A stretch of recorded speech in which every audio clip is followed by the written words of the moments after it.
Se o assunto é saúde, você não pode perder tempo, então vem comigo. Meu nome é Jefferson Medeiros e você está no Jeff Podcast, agora patrocinado pela Vacinar, que está cuidando de Manaus. Eu comecei a ter mais essa preocupação de inteligência emocional, de conseguir controlar mais as minhas reações diante de determinados problemas. E quando eu falho nisso, quando vai de uma forma que eu fico, poxa, eu estudei tanto, eu li tanto, eu imaginei tanto a situação e agora a situação aconteceu e eu fui completamente diferente do que eu gostaria de ter sido. E aí vem uma frustração enorme. A solidão mata, né, como mata o cigarro, né? No mesmo nível. A solidão é uma pandemia que está realmente, assim, prejudicando países e, claro, a gente está aqui recebendo a sombra, né? Porque a Europa vive mais esse isolamento, as relações mais frágeis, mas o Brasil também a gente vai começar a ter que falar sobre isso.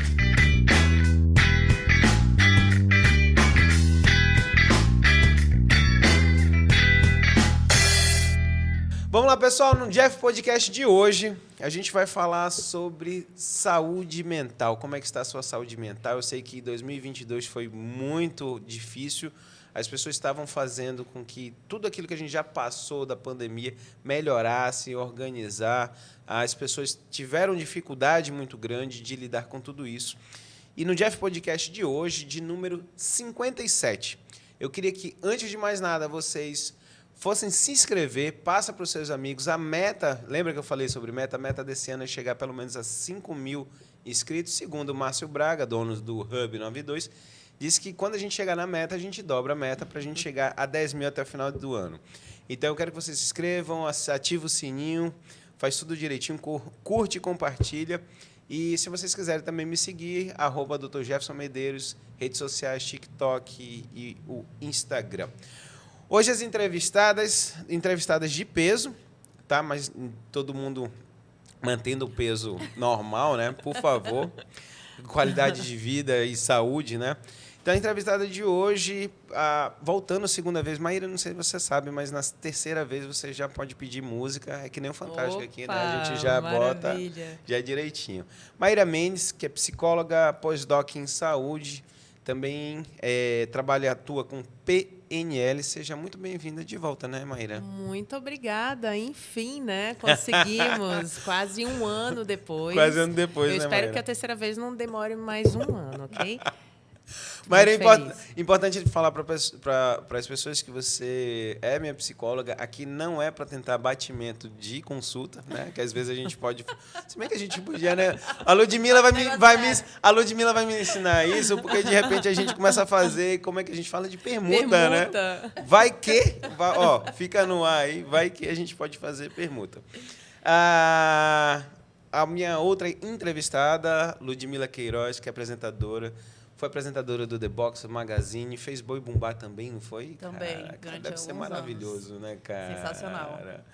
E hoje em dia influenciadora, Ludmila também, muito obrigada. A gente tentou algumas outras vezes, mas para bater a agenda é difícil. O negócio de agenda é difícil, mas obrigada pelo convite, estou muito feliz de estar aqui. Meninas, quando a gente vai falar sobre saúde mental, é interessante a gente... Tem alguns pontos que a gente vai abordar aqui. Mas vocês duas, não foi ao acaso que eu convidei vocês duas juntas. Eu tenho admiração pelo trabalho das duas e eu entendo que existe um ponto, onde a gente estava até conversando nos bastidores, que é esse crescimento pessoal, tá? E aí a gente fica vida pessoal e profissional. E eu queria saber de vocês como é que vocês conseguiram um equilíbrio, porque eu sei que nas duas áreas onde vocês trabalham tem uma dificuldade muito grande de vocês equilibrar isso aí. Tem uma hora que a balança pende para um lado, outra para o outro. Mas como é que vocês fizeram para ter esse equilíbrio no dia a dia? Ou, de repente, eu estou perguntando se tem equilíbrio, de repente não tem, né? Eu acho que manter Ainda 100% do tempo equilibrado é difícil, né? Às vezes está mais para um lado, às vezes mais para o outro. Acho que o importante é não estar muito desequilibrado, né, Maíra? Na verdade, o que eu ia falar para vocês. Eu acho que não é uma questão de achar o equilíbrio. É um exercício diário para se manter, né, no equilíbrio, pelo menos para mim. Eu acredito que tive momentos da minha vida em que, depois do caos, eu me vi num total desequilíbrio. Interessante que eu estava pensando essa semana. Eu faço práticas de mindfulness, de meditação, e nos meus estados contemplativos eu começo a enxergar agora o céu numa grandiosidade todos os dias. E aí eu fiquei pensando, onde é que o céu estava os anos todos da minha vida que eu não tinha visto ele? Como é que era? Então, assim, eu acho que é um grande exercício. Tem momentos de desequilíbrio e você precisa se perceber. Eu acho que uma questão aqui não é sobre não desequilibrar, mas é você perceber antes, é você equilibrar mais rápido, né? Eu acho que é mais ou menos assim. Antes a minha vida era mais desequilibrada. Porque como eu não era casada, não tinha filha, era uma vida só para mim, eu focava 100% no trabalho e para mim não tinha problema deixar de estar em programações familiares para estar trabalhando. Eu achava que era um investimento que eu precisava fazer para aquele momento. Depois que eu tive filha, eu comecei a ter mais essa preocupação. Então, mas é essa questão de tentar equilibrar. Nem sempre tá. Tem semanas que eu sei que eu vou trabalhar mais e aí eu penso, nessa semana eu vou ver menos a minha filha, mas aí na semana que vem eu tento compensar e ficar mais tempo com ela. E vou tentando ajustar, puxando de um lado para reajustar do outro. Não, mas ainda hoje em dia, existe às vezes um peso, você carrega esse peso às vezes quando uma semana é mais puxada? Sim, porque aí você tem aquela questão, né? Você trabalha ali muito e aí quando você chega em casa, você não está com disposição. A minha filha tem 4 anos, então ela quer brincar, ela quer atenção, ela quer conversar, então você não está com aquela disposição para aquilo. E aí você se força, mas o negócio não flui bem. Aí você fica com aquele peso na consciência, tipo, poxa vida, o pouco tempo que eu estou tendo aqui, eu queria estar descansando, então eu não estou me doando direito para ela. E fica aquela confusão, aquela culpa da maternidade. Mas ela não me pesa tanto mais. Assim, no começo, quando ela era bebê, me pesava mais. Eu pergunto isso porque você sabe que o pai é pai, né? Pai, então, assim, eu entendo que às vezes, ainda bem a minha esposa, a Caliane, minha companheira, às vezes eu tenho que passar, vamos dizer, quando eu vou para as imersões, fui para a imersão do JJ, do Thiago Nico, cara, uma semana é uma semana. E para mim, eu funciono, e aí a Maíra pode falar mais sobre isso, eu sei que quando eu saio do olho do furacão, que você sai desse dia a dia, dessa correria, é a hora que eu tenho... Quando eu entro no avião, toda vez eu viajo, mesmo agora de férias, eu vou indo viajar de férias, eu levo o meu computador, porque vem um brainstorming, porque você sai, você não tem problema de casa, com filho, com mulher, não tem mercado para fazer, não tem que levar menino. Então, eu aproveito muito esse tempo para poder pensar, para botar as coisas em dia. Então, para mim, eu acho maravilhoso. Eu sei, homem, a gente consegue dizer assim, galera, espera uma semaninha aí, que eu vou ali e volto já, e eu preciso dessa semana para mim, até para eu voltar melhor, porque às vezes você está ali meio só no modo avião, né? Você está só de corpo presente, mas a cabeça não está. E às vezes esse equilíbrio é melhor.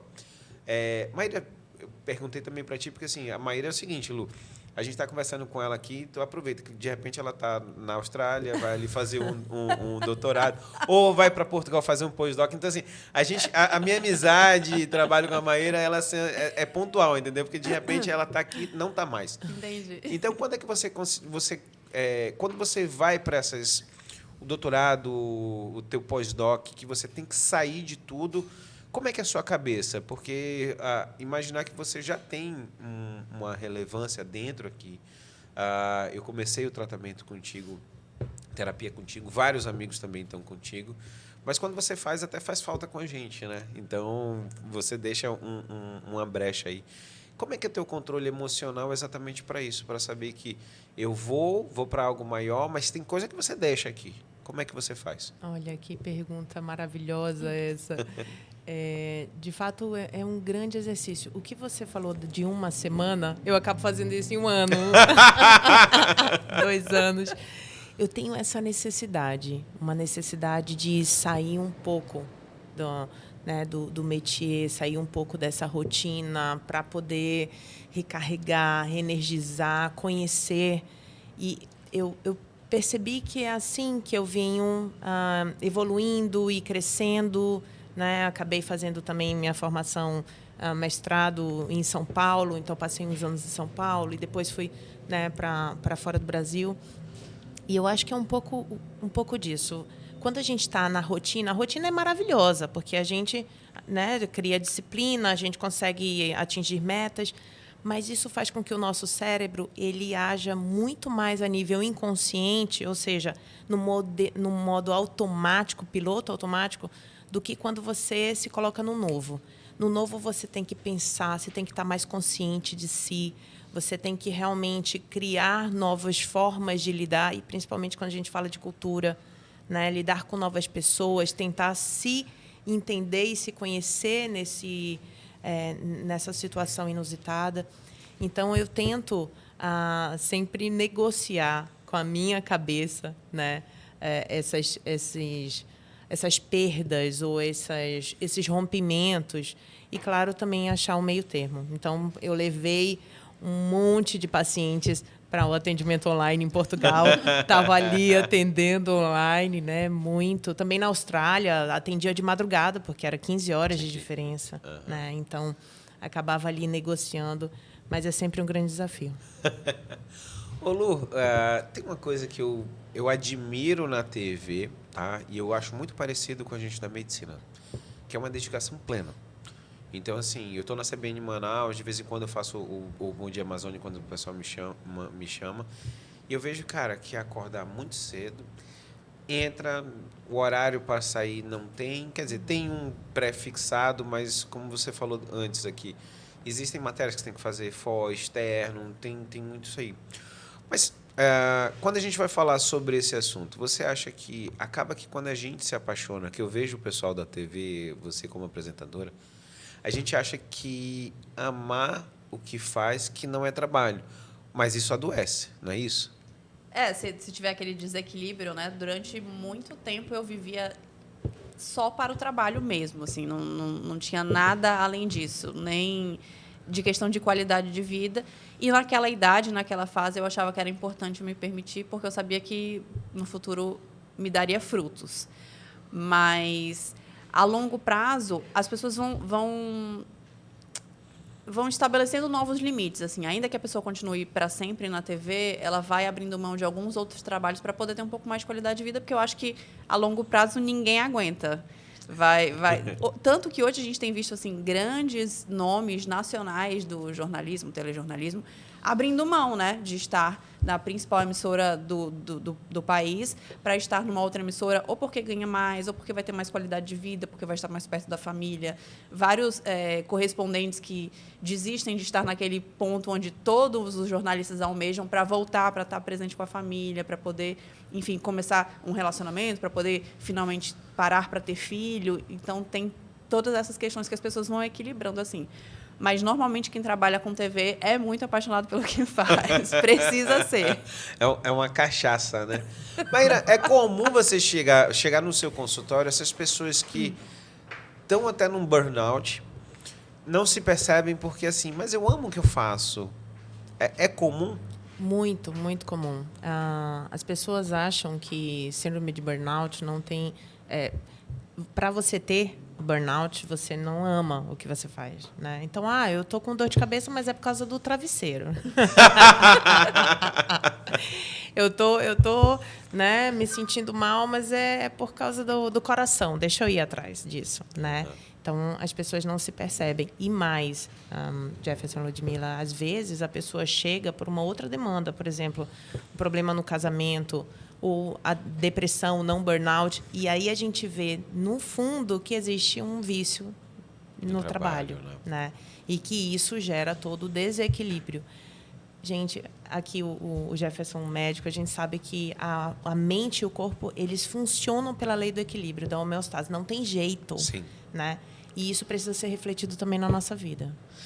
Eu vejo muito, Maíra, e eu aprendi muito com você, que a gente vai ligando o piloto automático, vai fazendo, né? Vai trabalhando, e as coisas vão começando. Um problema no estômago, uma dor de cabeça, né? Sintomas de depressão. E aí você vai levando tudo isso como... eu tomo remédio para o estômago, depressão, falo com a Maíra, tomo remédio, está resolvido. E a gente não percebe que, na realidade, quando você já está num ciclo vicioso, e aí você não consegue mais enxergar que aquilo está te fazendo mal. Mas a gente vai crescendo, eu acho que a gente vai amadurecendo, eu acho que gerações são diferentes. A geração do papai é aquela, entrou na vida militar, entrou, saiu, terminou e acabou. Não vai mudar a vida dele. E a nossa geração não. A nossa geração a gente já vem mudando. Mas o que eu queria te perguntar, Lu, o que mudou para você quando as pessoas falam assim, trabalhe enquanto eles dormem. Você acha hoje em dia que você tem que trabalhar realmente enquanto eles dormem ou você tem que dormir junto? Hoje em dia eu trabalho enquanto eles dormem porque eu funciono muito bem na madrugada. Aquele momento de brainstorm que você tem, de boas ideias, o meu é mais da madrugada, assim, quando está todo mundo dormindo. E aí eu me permito ficar 100% voltada nisso. Mas durante muito tempo, né, na TV, na verdade, eu trabalhava enquanto as pessoas se divertiam. Para mim era muito sofrido, assim, fim de semana não, feriado, onde todo mundo tinha ali as suas programações e eu não podia ir porque tinha um programa ao vivo. E hoje, aí eu saí da TV com a intenção de ter mais tempo para minha família, para minha filha e também poder fazer dinheiro de outras formas. Só que trabalhando como influenciadora digital, eu me enganei um pouco, acho que eu não estava consciente de onde eu estava me metendo. Exatamente. Porque é aquela questão que a gente estava falando antes, você está sempre meio que trabalhando. Enquanto as pessoas saem do trabalho e vão viver as suas vidas, no caso, eu tenho que estar mostrando essa vida também, porque ela faz parte de todo o repertório do que as pessoas querem ver ali que me segue. Então, é muito confuso conseguir esse equilíbrio quando a gente trabalha com internet. E até para quem vê a gente, também é confuso eles entenderem. Porque eu estou sempre ali com o celular na mão e as pessoas têm a tendência a achar que você está fazendo nada. Você está ali só vendo a vida alheia. Mas, às vezes, eu estou editando o material, eu estou procurando referência, fazendo alguma coisa, respondendo no WhatsApp. A minha própria filha, ela tem 4 anos e aí tem brincadeiras que ela já fala assim... Por exemplo, ontem a gente estava brincando de salão de beleza. Aí ela estava mexendo no meu cabelo e eu mexendo no celular. Ela, mamãe, tem uma placa aqui, não pode mexer no celular. Eu não, rapidinho. Porque é difícil para ela entender que aquilo é um trabalho, né? Porque o pai dela, quando vai trabalhar, ele sai de casa e vai para o trabalho. E eu estou em casa, a mamãe está trabalhando aqui rapidão. Ela não consegue ainda entender. E tem muito adulto que também não consegue. Não, eu acho interessante, eu estava assistindo ainda hoje de manhã, tem uma série na Netflix chamada Machos Alfa. Eu comecei. Você começou espanhola, maravilhoso. Maravilhoso. E tem um cara perde o emprego e a esposa começa a trabalhar como influenciadora. E eu me vi ali onde a minha filha e minha esposa não gostam mais de ir no shopping em Manauara comigo, porque eu conheço todo mundo lá. E olha que assim, eu como médico, 12K ainda de pessoas que me seguem, mas acaba que as pessoas vão parando ali, vão perguntando, vão conversando, e eu sempre fui muito simpático com todo mundo e não me importo. Mas eu achei engraçado porque assim, minha filha e minha esposa já começaram a se importar. E eu fico imaginando assim, olha, eu pequenininho, imagina a Ludmilla quando sai em algum lugar, o Márcio Braga, que chegou aqui, né? Cara, andar com o Marcinho a cada 5 minutos. Eu falei pra minha esposa, eu falei, olha, se você tá com raiva de mim, tu imagina a Karen de andar com o Márcio no dia a dia, porque, poxa, todo momento para. E isso que às vezes é difícil entender, porque quando você vai para ser influenciadora, teoricamente você não tem um patrão. Cara, é pior. Porque os limites não são definidos, né? Exatamente. Para você procrastinar é muito de horário, e às vezes eu vejo muito isso de conteúdo. Eu fui ver lá, vamos dizer, quando você expõe o seu marido. Cara, alta visualização. É engraçado porque você, por si só, você faz uma coisa leve. Mas eu acredito que até do seu marido, para participar do jogo, cara, é difícil entrar nesse jogo. E no começo, quando eu ainda trabalhava na TV, eu tinha muita resistência a abrir o meu Instagram por isso. É muito tênue essa linha de mostrar a sua vida pessoal e extrapolar. Então, eu ainda tenho muito isso. Assim, às vezes eu mostro mais, às vezes eu mostro menos. E aí é muito engraçado quando as pessoas me param na rua, pessoas que eu nunca vi, mas que me conhecem e se sentem próximas, eu acho isso o máximo, e falam, eu adoro quando tu assusta teu marido, não sei o quê, faça mais. E aí tu fica, meu Deus, olha, tem um monte de gente vendo tipo, a minha palhaçada, a minha intimidade. E quando a gente tem filho também, tem uma preocupação a mais, eu fico, eu estou mostrando demais, eu estou mostrando de menos, eu mostro, eu não mostro. Então, é complicado. Mas quando você estava falando da questão do influenciador, uma coisa que eu até digo sempre que as pessoas me perguntam sobre, é que eu acho importante na vida, hoje todo mundo vai muito para o empreendedorismo, a influência digital, mas é importante, pelo menos uma vez na vida, você trabalhar como funcionário.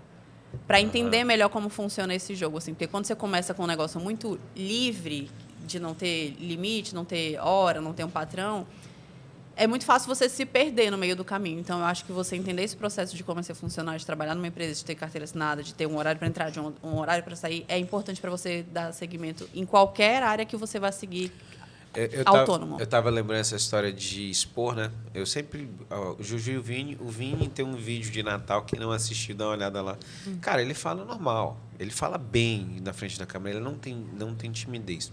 A Juju é mais assim. Mas qual é o problema que eu tô tendo? A Juju... Eu sempre coloco ela em nas aulas de bateria. Ela toca muito bem. Ela tem um talento para isso. Só que agora ela define o que vai ser ginasta. Então, quando alguém chega para dizer, cara, você toca muito bem, ela chora.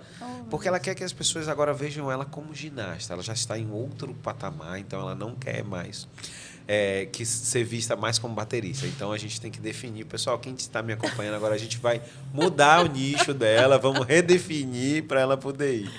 Maíra, uma coisa que eu queria te perguntar, até você falou sobre esses limites. A saúde mental, quando eu penso nela, é só final de semana, quando eu vou jogar bola, comer um churrasco, tomar cerveja, ou é todo dia? De modo algum, de modo algum. Né? A gente não tira, não faz pausa da saúde mental. Saúde mental, ela está com a gente 24 horas, né? 7 dias. Então, é muito importante que a gente pense nela, que a gente viva conscientemente todos os dias. Eu costumo dizer que eu tiro férias todos os dias. Quando eu estou à noite, quando eu chego na minha casa, eu esquento minha comida e subo para meditar olhando as estrelas, eu estou ali de férias, né? E eu estou cuidando da minha mente. Então, não dá para fazer só fim de semana, porque aí a gente acaba fazendo escolhas erradas.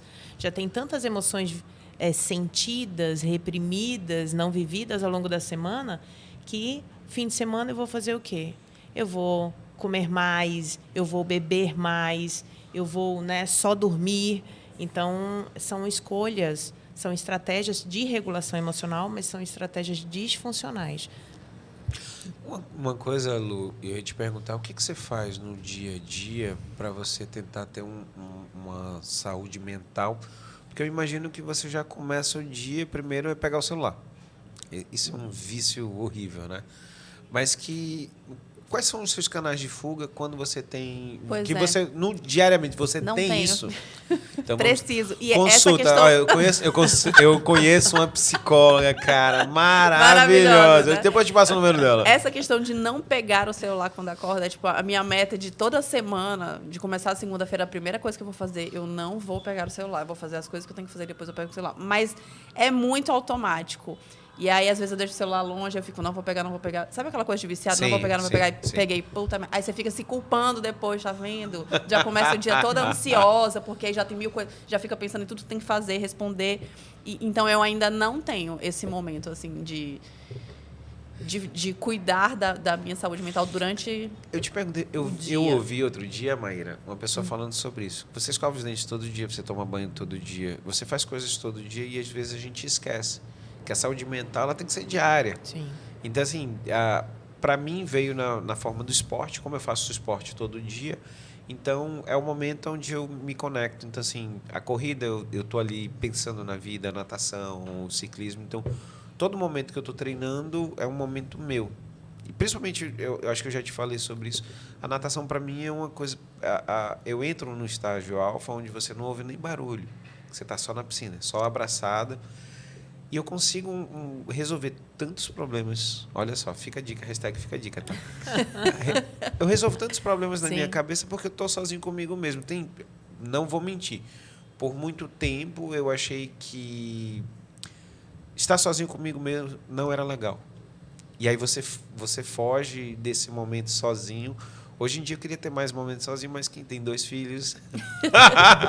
Eu gosto muito disso, de momentos sozinhos, assim. De estar dirigindo sozinha, sem estar com nada ligado no carro, só pensando. Ou estar sozinha em algum ambiente, no estado contemplativo, como você falou, de tipo, parar um tempo e ficar olhando para o céu, assim, só pensando na vida. Almoçar sozinha, sair sozinha. Eu gosto de sempre ter ali na semana alguns momentos só meu. Deixa eu te perguntar uma coisa, Lu. Quando a gente fala uma coisa batida sobre propósito, quando você sai da TV, você vem para ser influenciadora. Imagino que deve ter sido um momento, uma decisão de vida, cara, super Bastante difícil, né? Houve um propósito nessa história? O que você pensou nesse momento? Eu sempre falei que eu não abriria a mão da minha vida profissional por conta de filho, né? Uhum. E aí, quando a gente tem filho, a primeira coisa que a gente faz é o quê? Pagar a nossa língua. Mas eu não queria não trabalhar mais. Eu queria só algo que me desse possibilidade de organizar melhor os meus horários. Então, o meu propósito maior naquele momento foi poder vivenciar ali os primeiros... E eu até falava assim, não, quando ela tiver uns 5 anos, que ela estiver na escola e a vidinha dela, talvez eu volte para a TV. Só que as coisas foram tomando outro rumo e hoje talvez eu pense isso em mais longo prazo. Mas o principal propósito foi poder viver aqueles primeiros anos da minha filha estando ali o máximo de tempo possível. Porque se eu continuasse no ritmo que eu estava, eu viria ela só à noite, quase dormindo e olhe. Então, meu propósito foi poder... Já que eu vou ser mãe, eu quero viver essa experiência da melhor forma possível, pelo menos os primeiros anos, que eu acho que são os que a criança... Acho que precisa sempre, mas assim, nos primeiros, a gente tem uma necessidade maior de ver todos os passos ali da evolução daquela criança. E eu queria poder experimentar isso. Com certeza. Maíra, propósito, para você, quais são os seus propósitos? Você tem uma coisa definida? Esse propósito, ele acaba me direcionando, né, para um caminho único, que é viver em prol de ajudar os outros a se entenderem, a se enxergarem, né, a serem as melhores versões de si mesmo.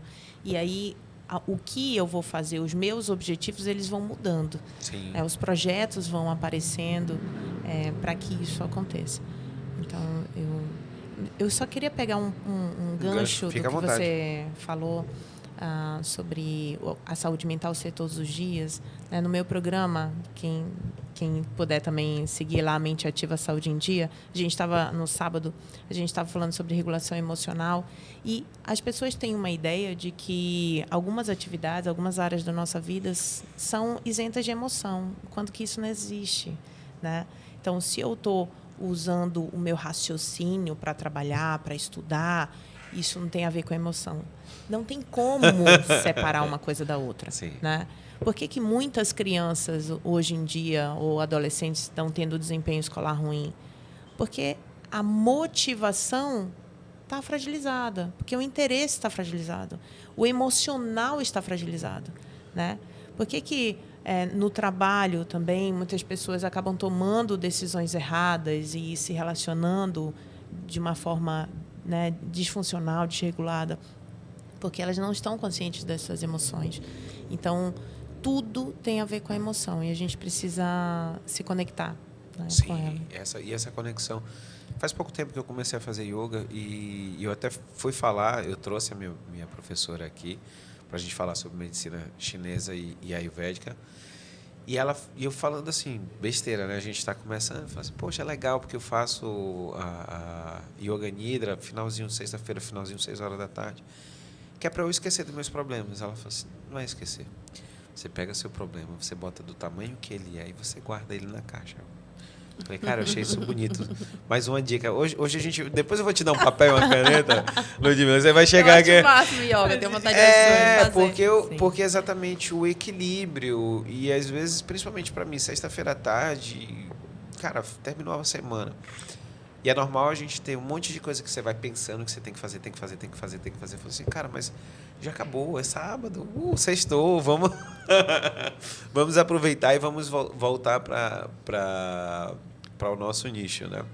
Meninas, uma coisa também que eu queria que vocês falassem um pouquinho de vocês, tá? Crise, quando você está em crise, em crise é o que eu digo assim, cara, quando você se percebe que você passou do ponto do trabalho, ou com alguma pessoa, muitas vezes nossos cônjuges, quando você vê que você não está bem nesse momento na sua saúde mental, para onde vocês recorrem? Onde é que o meu você... psicólogo. Tá, mas o psicólogo, ele vai... Psicólogo, ponto. Mas, assim, você tem coisas que você sabe que, se você fizer, vai te ajudar, além do psicólogo? Então, eu não sei se ajuda ou se é uma fuga. O dormir, para mim, assim, acho que a calma, os ânimos faz eu pensar melhor quando eu acordo. Então, em vários momentos na vida, até nessa questão da mudança profissional, o acompanhamento com a minha psicóloga, que já tem algum tempo, foi fundamental, assim. E em momentos em que eu estou muito desestabilizada, tipo, eu ligo, pelo amor de Deus, consegue um horário para mim, por favor, é rapidinho. Uma das maiores mentiras da área da saúde, uma das maiores mentiras é essa, né? É rapidinho. É rapidinho, nunca é rapidinho, né? Não. E aí, não sei se é depois de uma certa idade, mas para mim foi... Eu comecei a ter mais essa preocupação de inteligência emocional, de conseguir controlar mais as minhas reações diante de determinados problemas. E quando eu falho nisso, quando vai de uma forma que eu fico, poxa, eu estudei tanto, eu li tanto, eu imaginei tanto essa situação e agora a situação aconteceu e eu fui completamente diferente do que eu gostaria de ter sido. E aí vem uma frustração enorme. E aí isso de dormir parece que faz a frustração se reorganizar dentro de mim e quando eu acordo eu me sinto um pouco melhor. Mas eu preciso achar outras estratégias. Ô, Maíra, sono é uma das coisas que a gente reestabelece, não é isso? Olha, Ou é fuga? então, depende, né? Porque se for um sono emocional, então pode ser uma tentativa inconsciente de não sentir. Né? Porque a gente não sente quando a gente está dormindo. Mas se... É preciso ter esse momento para dormir e pensar de fato, né, quando acorda e não entender, não, agora não estou sentindo mais nada, está tudo resolvido, nada aconteceu. Aí é algo que precisa ser trabalhado, pensado, até porque na depressão, por exemplo, como sintoma existe a hipersonia, né? Então é um aumento da sonolência, isso é sintomático. Entendi. Meninas, olha só, vamos fazer um break agora para o Merchan, que não é só a nossa influenciadora também, que tem patrocínio. A Vacinar, ela está cuidando de Manaus, fazendo a vacina. A gente fala muito sobre criança, mas a gente esquece que existem vacinas de HPV, existem as vacinas de adultos. A gente vai pensar no Covid, vai pensar em várias doenças. Quando a gente tem que viajar, a nossa querida psicóloga que vive viajando o Brasil todo e o mundo, então às vezes tem locais que a gente precisa fazer vacinas. Então, não só para cuidar da gente, mas está cuidando também de vocês. Eu queria um presente da Vacinar. Aproveitar aqui um pouquinho. Muito obrigada. Inclusive, eu vou precisar da vacina da febre amarela, porque eu vou para a Colômbia agora. Estou te dizendo. Eu já vou resolver isso, então. Eu imagino que se ela só sendo psicóloga já está nessas viagens. Imagina se ela fosse psicóloga e influencer. De repente, uma influência digital para viagem. Vocês podem me ajudar nisso. Não, mas hoje em dia isso da psicologia... ajudar muita gente através das redes sociais, da internet, vem acontecendo bastante, né? Porque, infelizmente, muitas pessoas não têm condição de pagar uma terapia ali regularmente. O problema é que todo mundo virou psicólogo, né? Não, eu lembro que... Você falou uma coisa interessante, que uma vez uma amiga falou assim, que ela era coach de emagrecimento. Ela tinha perdido 10 quilos... E aí ela já se sentia... não fez área de saúde, não tinha nada a ver, já se sentia preparada. E eu lembro que eu vi ela passando 10 dias no Nordeste e a dificuldade dela, porque assim, os vícios continuaram os mesmos. Sim, e aí daqui a pouco voltou os 10. Ela desistiu da profissão de coach de emagrecimento. Mas quando a gente procura assim, uma referência nesses assuntos na internet, a gente tem que tomar bastante cuidado em procurar quem realmente entenda, né? Exatamente. Eu vejo, Ludmila, não sei, até interessante você olhar até para o nosso trabalho, que às vezes também acontece muito isso. A pessoa acha que ela é o que ela pode, ela lê uns 2, 3 livros ali, ela não tem uma formação. E o maior cuidado que a Maíra tem também, eu tenho, é de que, cara, a gente entende que é muito difícil e essa expertise, os anos que a gente tem, os efeitos colaterais, porque a Maíra, principalmente, que trabalha com pessoas que têm uma saúde mental, às vezes, muito ruim, existem ligações das pessoas, eu tenho certeza que deve ter muitos homens e mulheres também que se apaixonou por ela, porque ninguém ouvia em casa. Eu tive um caso de uma paciente que era uma senhora idosa, morava sozinha, que ela se apaixonou por mim, porque eu operei ela, mandava mensagem todo dia, como é que a senhora está? Não tinha ninguém, você está entendendo? E confundem as coisas, e aí vai, às vezes, se a pessoa, dependendo de como for a forma que essa pessoa trabalha, ela pode até usar isso para o mal. Para o mal que eu digo assim, ela Sem vai dúvida. ter esse contato e se de repente ela quiser, ela usa a influência para o que ela quiser. Para dinheiro, para relação, para o que for, né? Exato, exato. Porque às vezes uma coisa é propósito, outra coisa é ego também, querendo ser validado, né, na internet. Opa, estão gostando de mim ou não, então deixa eu me conectar, né? E aí acaba. E levando a bem, isso. você deve ter passado muito por isso, né? Até como inicialmente como apresentador e hoje influencer, porque as pessoas não entendem que como influencer você chega mais longe do que você chegava como apresentadora.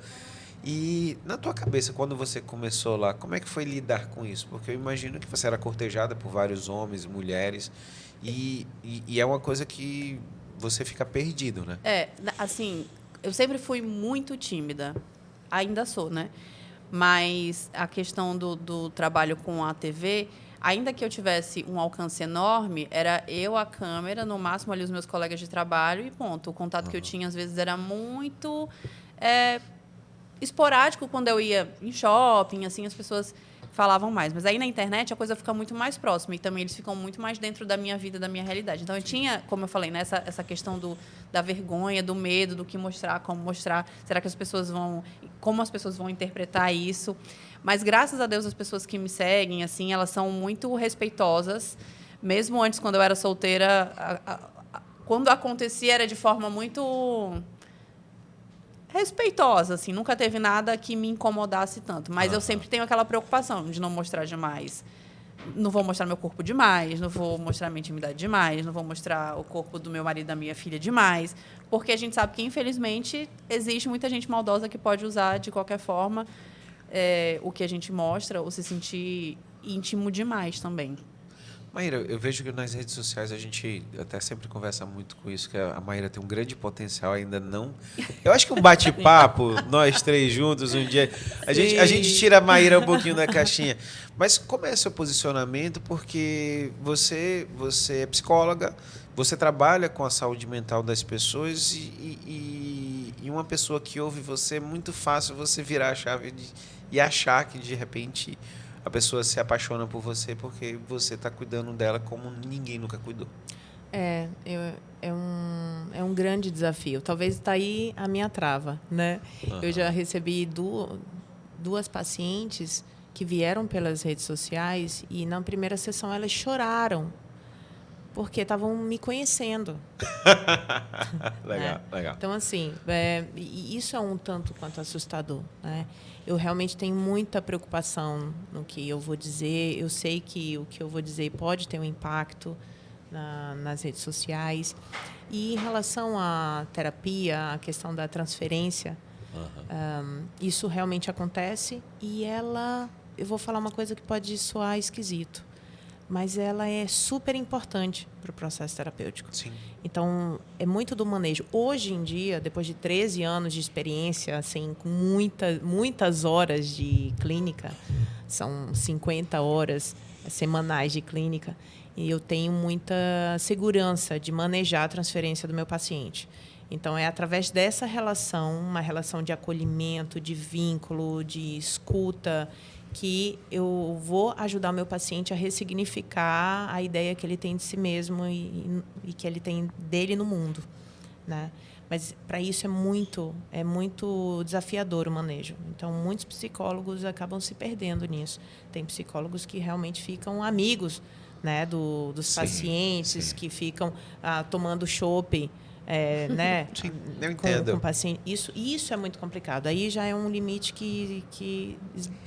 E às vezes você fala, e olha só, eu como médico, acontece muito isso, dos pacientes terem uma intimidade muito grande, porque eu dou a intimidade, mas eu dou a intimidade exatamente até um certo ponto, que é essa da pessoa ter que ter confiança. Poxa, eu trato câncer, então se a pessoa não estiver junto comigo para vir para a gente curar, cara, não dá. Mas só que as pessoas não entendem, e até os meus alunos na faculdade também, existe um limite. Não dá para ficar no barzinho com os meus pacientes e os meus alunos, e terapia é muito mais complexo que isso, né, Jefferson? Imagina, eu sei de situações que muitos pacientes nunca contaram para ninguém, nem para suas esposas, seus maridos, né? Então, é uma relação muito íntima. Sim. Mas é uma relação íntima num caminho diferente, único, né? Não pode ser íntima do que o paciente tem com os amigos e com familiares. Ô, Ludmila, quando você começou, você falou que você faz terapia também. Quando você foi para a terapia, lógico, não precisa expor se for algo mais assim, mas qual foi o propósito ali que você procurou? O que você estava querendo equilibrar? Eu sempre gostei muito, assim. E acho que eu comecei a fazer, eu tinha uns 19 anos, que foi quando eu fui morar em outra cidade para fazer faculdade. E essa minha questão, primeiro, assim, foi da timidez. Porque como que uma pessoa que quer ser jornalista, faz faculdade de jornalismo, quer trabalhar com televisão, vai conseguir sendo tímida do tanto que eu era, né? Então, e isso sempre foi uma coisa que me travou muito e me fez sofrer muito durante a caminhada na TV, porque era uma coisa que eu decidi que eu tinha que enfrentar, porque meu sonho era ser jornalista e trabalhar com televisão. E aí foi buscando a terapia que as coisas foram melhorando. Porque as pessoas falavam assim, faz curso de teatro. Aí eu ia lá fazer o curso de teatro, nada resolvia. Aí eu ficava, não, gente, tem que ter alguma coisa a mais. E aí eu não me lembro quem foi que me deu o estalo, tipo, procura uma psicóloga. E aí, quando você vai por uma causa, você descobre muitas outras coisas que você precisa trabalhar para poder resolver aquele problema que você achava que tinha te levado até lá. E foi ótimo. E aí sempre aparecem problemas na vida, né? Então a gente acaba não deixando de ir. Em épocas eu vou mais, outras menos. Quando eu tive as minhas crises de ansiedade, a coisa ficou mais regular. Mas tem bastante tempo aí, desde os 19 anos que eu costumo procurar. Eu lembro que eu falava isso para a Maíra, acho que, não sei se a Maíra vai lembrar, acho que das primeiras sessões que a gente fez, eu falava assim, eu sempre tive dificuldade de procurar uma psicóloga, porque eu sempre achei que se eu procurasse a psicóloga, eu ia largar tudo. Eu ia viver só lá no Nordeste. Só do que Deus deu pra gente, você tá entendendo? Da natureza e sai todo esse ciclo. Maíra, eu queria perguntar uma coisa de você que eu também, assistindo, eu achei super interessante. Uma pessoa falando que a mulher que não tem tempo de pintar a unha dela, ela já está desestabilizada, porque a ligação era, se você não consegue cuidar de você, ter uma higiene pessoal, você já está desestabilizada. Você acredita que é isso mesmo? A unha reflete que você não consegue ter tempo para cuidar de você mesmo. É uma pergunta tricky, porque eu acho que atravessa a cultura. Né? Então, num lugar, num ambiente, num grupo, numa comunidade em que isso é importante e que isso realmente se faz. E principalmente, se ela fazia, se era importante para ela, e ela parou de fazer, isso realmente é algo a ser pensado, né, refletido, porque alguma coisa saiu, né, do eixo. Agora, eu sempre penso, sabe, Jefferson, acho que é o meu lado feminista da coisa. Sim. E de ter experimentado outras culturas, né? Eu morei na Austrália, morei com um indonésio, com muçulmanos, com chinês, e eu tinha uma amiga nepalense, enfim, né? Assim, Portugal também. Eu acredito, e a Ludmila, não sei, pode falar também sobre isso, existe uma pressão muito grande sobre a mulher. Né? A mulher, ela tem que ser bem-sucedida, ela tem que se cuidar, ela tem que...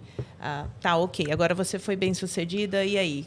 Como é que está o casamento? Tem que casar. E aí, não, agora casou, cadê o teu filho? Não, tem que ter o filho. Aí teve um, cadê o outro? Isso. Se for 2 meninos, tem que ter uma menina. Tem que ter, né? exatamente. Sempre tem que. Exato. A mulher sempre tem que. A mulher sempre tem que.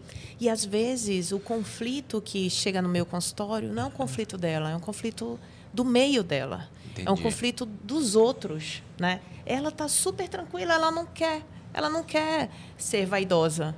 Mas ela entra em conflito porque ela se sente pressionada por um meio que tem que, né? Não sei se é isso que você também. Ser mulher Mas sempre um tem que. Isso é um outro podcast, né? Um podcast tem que. Tem que, exatamente. Não, vamos lá, eu vou voltar. Essa pergunta ela veio de uma observação exatamente. Vamos dizer, a minha esposa, eu pedi para ela. Eu queria que ela tivesse vindo hoje para conhecer vocês, para ouvir o que a gente estava conversando. Por que ela não veio? Porque a gente vai viajar e ela estava fazendo o quê? Ia fazer a unha. Porque a menina vai em casa fazer a unha. Okay.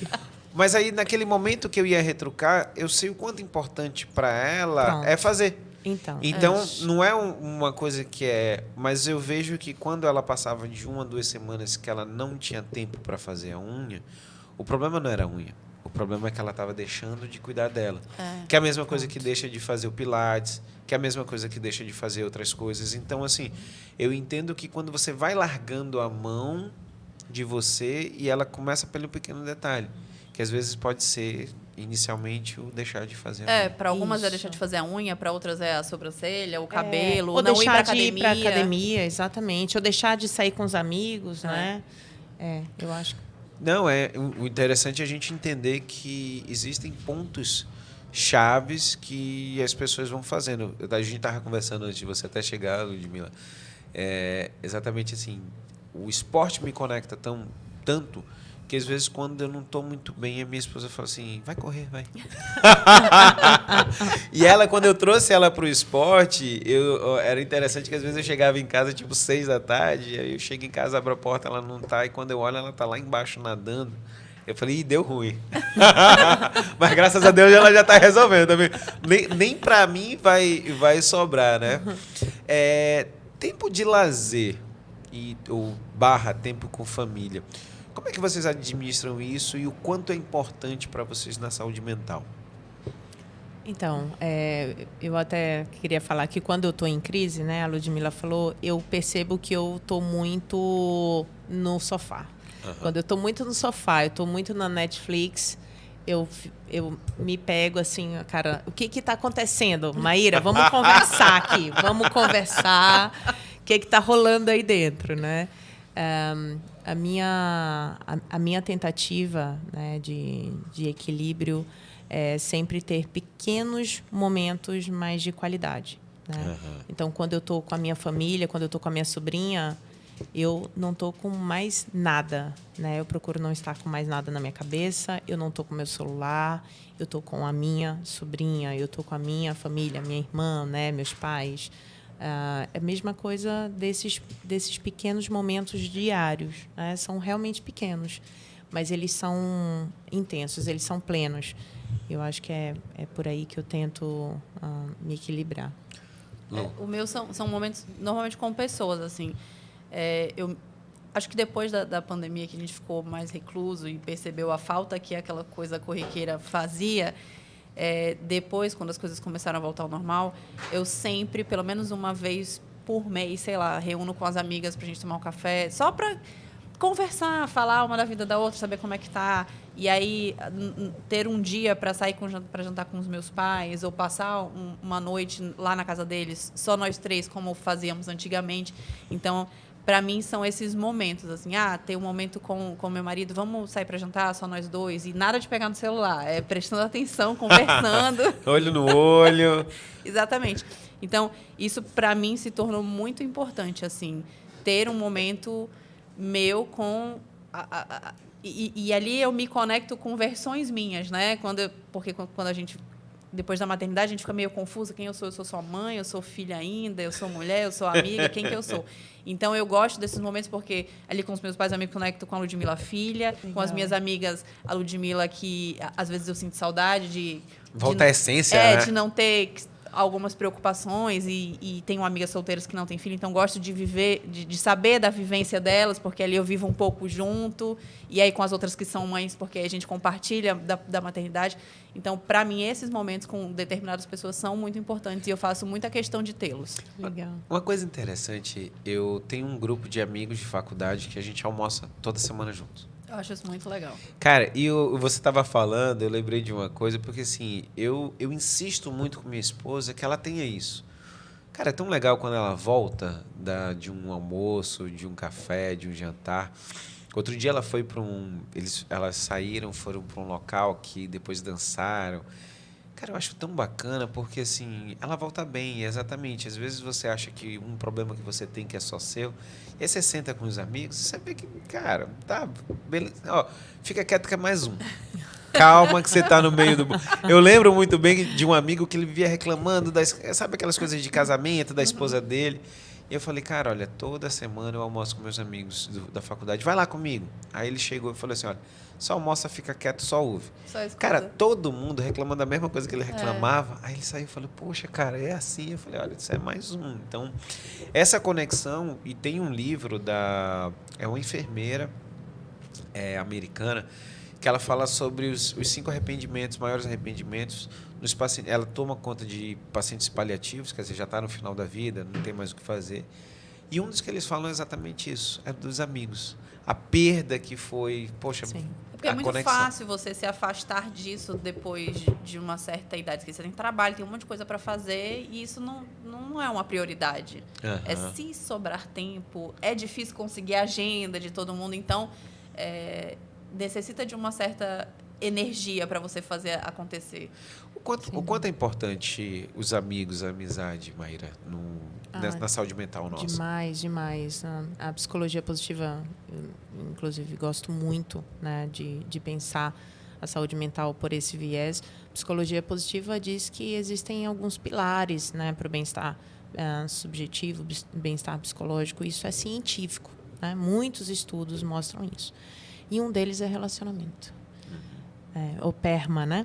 Então, ali o Rzinho, né, é o relacionamento. É muito importante. E relacionamentos que tenham conexão. Não é esse relacionamento, eu tenho tantos seguidores, olha só como eu tenho muitos amigos, né? Ou então, meu Deus, perdi amigos porque eles me deram dislike, né?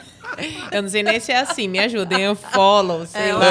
É um follow mesmo. Mas são relacionamentos que gerem conexão. Isso é muito importante. Inclusive, vou entrevistar um grande pesquisador de Portugal no sábado para falar sobre solidão. Solidão mata, né, como mata o cigarro, né?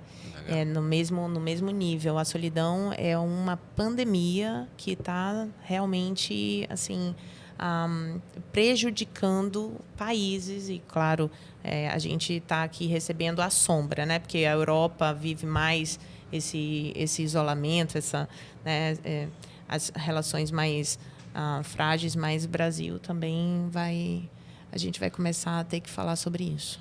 Eu acho interessante você falar, até vou perguntar da Ludmila também. Quando você tem muitos seguidores nas redes sociais, às vezes as pessoas acreditam que aquilo dali cara, é legal, porque eu tenho muito. Mas o amigo mesmo é aquele que até vai te sacanear daquelas coisas do passado. Sim. Às vezes é a hora que te bota o pé no chão para você saber onde você tá. Que conhece você, né, para além daquele... As piores tem histórias que ninguém pode saber sua, que você fala assim, não é desse jeito. Vocês, quando eu vejo... Quantos seguidores você tem? Hoje tem 233. 233 mil. Mas só tuas amigas sabem os seus podres, né? Sabe o passado negro, sabe segredos. E a questão da validação também, às vezes, por mais que, por exemplo, um exemplo besta, assim, você posta um vídeo e aí você achou que ficou legal, tá todo mundo dizendo que tá legal, mas aí se uma amiga sua falou assim, não, achei que esse vídeo não é a sua cara. Aí você fica, realmente, ela me conhece, ela sabe, não é. Ou aquela avaliação, ficou muito legal.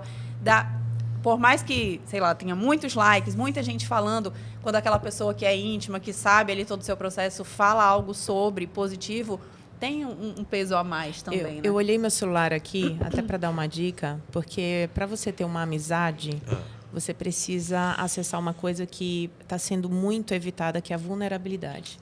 Né? A Brené Brown, ela fala muito sobre vulnerabilidade, é incrível, então eu trago essa dica, tem um podcast também. E o quanto que a gente precisa viver a nossa vulnerabilidade. A gente precisa mostrar o nosso lado sombrio para o amigo, a gente precisa contar os nossos problemas. E, né, hoje em dia, a tendência tem sido inversa. Não, deixa eu contar só aqui a parte boa, deixa eu mostrar aqui o meu lado, né, iluminado, o meu lado eu tinha bonito. muita resistência disso, contar as partes ruins, assim, para as minhas amigas, de abrir. E aí eu percebi que quando isso acontece, a gente se conecta muito mais. Conecta muito mais, não é? Muito Exatamente. Eu estava lembrando, eu tenho 2 amigos balizadores. Uma grande amiga, a Sassá, eu terminei de fazer o Ironman em abril. Aí em maio a gente veio e gravou aqui. Eu já tinha me inscrito no outro Ironman, comecei o Jeff Podcast, comecei o Sem Jaleco Podcast. E eu estava numa bola de neve seguindo, e eu achei interessante. O importante de ter amigo, de ela marcar comigo, vai correr, a gente correndo na Ponta Negra, ela fala assim, nego, tu não tá achando que tá fazendo coisa demais, não? E ela viu uma coisa que eu não estava enxergando, mas que às vezes outras pessoas viram, mas não quiseram me falar, ou não achavam que não deveriam me falar. Então, assim, o quanto importante é de ter uma pessoa falar assim, cara, calma aí, você não está descansando direito, você não está bem, você está querendo fazer muita coisa, você não está dando conta de tudo. Só que para mim, assim, pô, beleza, cara, tranquilo. Aí vinha aqui, gravava 2, gravava 1 no outro dia, fazia um monte de coisa. E o teu amigo, é exatamente isso, a pessoa conhecer tanto você, a ponto de dizer assim, cara, sabe, quando toca lá na ferida, assim, tá bom, cara, você tá certo. E aí, quando eu mudei tudo, passei uns 10 dias fora, eu viajei. Quando voltei, mudei completamente minha vida e liguei para ela e falei assim, cara, obrigado. Obrigado, porque talvez se não fosse você eu não tinha notado. E às vezes até a minha esposa, como ela entendia quais são os meus sonhos, ela sabe muito bem tudo. Até a minha esposa já estava dando um ok, porque tipo assim, cara, é isso que você quer, assim que você vai seguir, segue. E precisa de amigos para validar ou não validar. Sim. Né? Isso sim. O que a gente vai fazer. Eu ouvi outra vez também, Maíra, e achei interessante perguntar. Era um vídeo que eu assisti esses dias. Um vídeo que é do Simba, lembra lá do Rei Leão? Que ele pergunta pro pai, perguntando assim, pai, qual é a coisa mais corajosa que você já falou? E o pai falou assim, me ajuda. O quão difícil é para as pessoas, e aí volta quando você falou a parte do feminista, eu também, do mesmo jeito que existe um peso para as mulheres, existe um peso para o homem. Sem dúvida.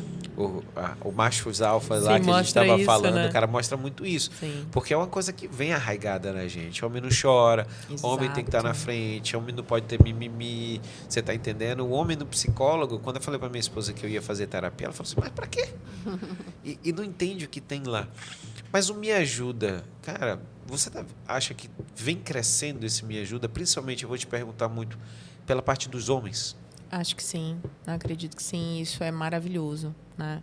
É muito importante a gente questionar esses papéis, né? Será que esses papéis que a gente ali herdou, eles ainda fazem sentido? Será que realmente faz sentido esse homem, que ele tem que ser o provedor, o forte, o que não fala sobre as emoções, né?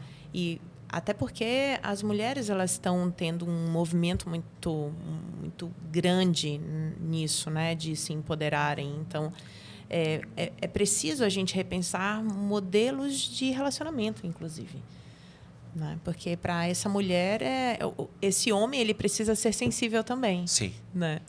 Então, eu acho que sim, isso é ótimo, mas ainda a gente está tentando achar o passo. Porque também estamos vivendo uma geração, né, a mais nova, de fragilidade no sentido de não tolerar frustração, né? De realmente não se fortalecer do jeito certo, né? Talvez seja também por conta da herança de uma geração de pais que se questionam, né? Ludmila, qual foi o momento que você parou na sua vida e você pediu ajuda? O que te motivou? O que te levou? Ou quanto importante foi ter pessoas que te ajudassem no momento que você mais precisou? Foi quando eu comecei a ter, não os primeiros sinais ali da crise de ansiedade, né? Mas quando eu já não me sentia feliz por nada. nem de coisas grandes e nem de coisas banais, assim. Eu lembro que uma coisa que eu gostava muito em mim era um dia que nada específico tinha acontecido e eu me sentia, nossa, como eu tô feliz hoje. Obrigada, Deus. E aí, quando eu vi que aquele sentimento não vinha mais, e principalmente os medos estavam me paralisando muito, medos bobos de andar de carro, elevador, avião. E aí eu vi que... Porque no começo a gente fica com aquela, não, isso é frescura. É coisa da sua cabeça, calma, vai passar. Vai passar, você vai dar um jeito, enfrenta, deixa de ser fraca, vai lá, vai faz. sozinha. E quando eu vi que eu não estava conseguindo mais e que eu estava ficando muito triste, e aí tinha aquele medo de para quem falar. Para quem que eu vou falar isso? Quem é que vai me entender? Né? Eu não queria falar para minha mãe, porque eu não queria preocupá-la, e ela já teve depressão, então, tipo, né, ela ia ficar bastante preocupada e podia desencadear em alguma coisa nela, e aí eu já ia me sentir mais culpada. E graças a Deus eu encontrei no meu marido a pessoa para falar e para entender que aquilo realmente não era frescura e que eu precisava buscar ajuda. E aí depois também foi difícil ir falando para outras pessoas assim, tipo, era uma coisa que eu vivia só dentro de casa e deixava de fazer as outras coisas, davam outras desculpas, mas não falava a verdade. Até que aos poucos eu fui me abrindo com as minhas amigas.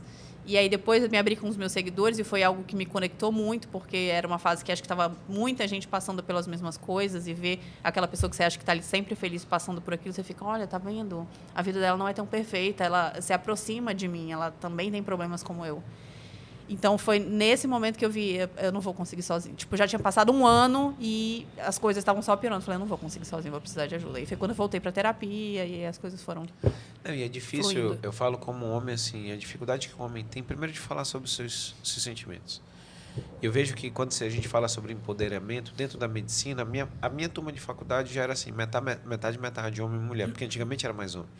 Aí eu veio fazer residência de cirurgia e isso me impactou, que tinham 3 mulheres fazendo residência de cirurgia. Essa residência de cirurgia ela é muito militarizada, é uma coisa forte, muito masculinizada.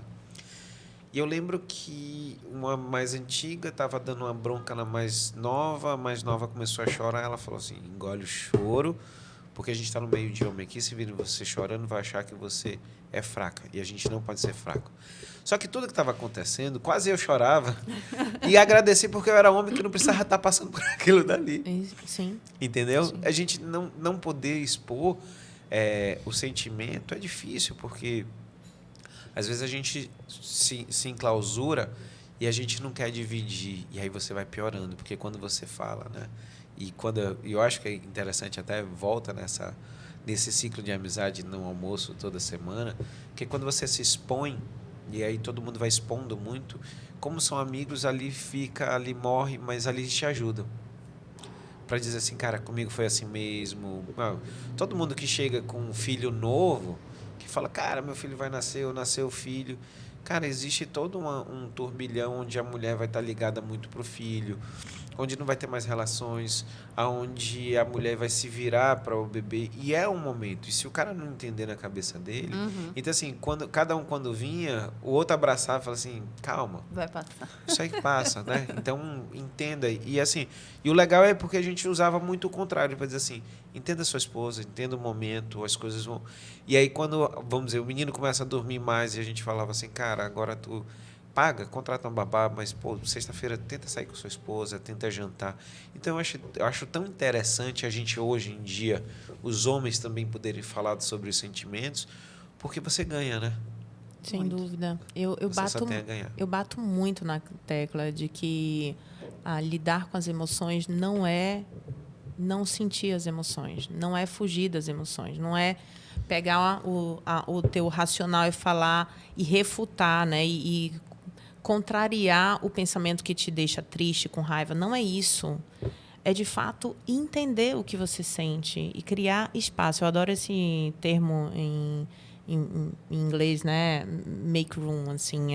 É criar esse espaço, porque quando a gente tenta não sentir, a gente sente muito mais. Isso é fato e é científico. Vai dar ruim a um canto, né? Exato. Meninas, já passou 1 hora, tá?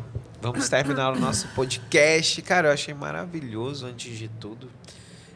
Mas eu queria que vocês deixassem as redes sociais de vocês. A Maíra, você tem também, eu já fui lá no programa da Maíra. Foi Chama maravilhoso. ela, chama a Lu outro dia podcast também. Não, é programa mesmo, Rádio TV. Legal. RTV, Vou te mente chamar. ativa, mente Maravilha, ativa. Mas aí agradeço. já chama, aí tu já Já leva, vai- já faz uma troca, tu ensina como ela influencia, ensina Isso, ela pronto, as ensina, fugas dela, faz ensina. permuta de amizade. Maíra, por favor, suas redes sociais e seus trabalhos online. Muito obrigada, Jeff, pelo convite. Estava ansiosa esperando por esse momento. Muito bom rever Ludmilla, porque conheci, né, num momento, Magazine. anos atrás no Magazine. Muito bom esse bate-papo. @_ Maíra Mendes. Tá? O programa é Mente Ativa Saúde em Dia, da Rede Onda Digital. E o canal é @programa_ Mente Ativa. Bacana. Lu, Obrigada também pelo convite. O meu é Ludmilla Queiroz, tudo juntinho ali. E lá, o que é que a gente encontra lá? Me conta. Tudo. Eu vi que de tudo, De tudo tudo um mesmo. pouco. De tudo mesmo. um pouco de lifestyle, né? Como as pessoas costumam dizer assim, de dia a dia. Muita dica para quem é dona de casa. Eu falo mulher adulta, né? Que tem que resolver coisas de casa, coisas de trabalho, coisas de família. Um pouco de humor, então tem um pouquinho de tudo, assim. E vez ou outra eu faço alguns programas temáticos dentro do próprio Instagram para falar ou sobre maternidade ou sobre assuntos que estejam aí em voga. Então, só me seguirem lá, Ludmilla Queiroz. Eu achei interessante, exatamente uma coisa que chamou a atenção foi exatamente quando você passou a fase da ansiedade. Cara, isso é tão legal e eu acho tão bacana, porque quando você influencia, as pessoas sempre acham que a sua vida é perfeita. Né? E as pessoas, e quando você passou essa fragilidade sua, as pessoas conectam, que a pessoa fala assim, cara, olha aí, carne e osso também. Eu também tenho esse problema. E quando a gente vai ajudando para dar a solução, eu acho que é o mais legal, né? Isso que é influenciar realmente, né? Verdade. Turma, então vamos lá, terminando o Jeff Podcast, mais uma vez patrocinado pela Vacinar, que está cuidando de Manaus e cuida de você também. Tem aqui o QR Code que aparece na tela, quem tiver de frente, canto superior direito, esquerdo de vocês, o direito meu, tá? Então vocês não podem perder. Até o próximo Jeff Podcast.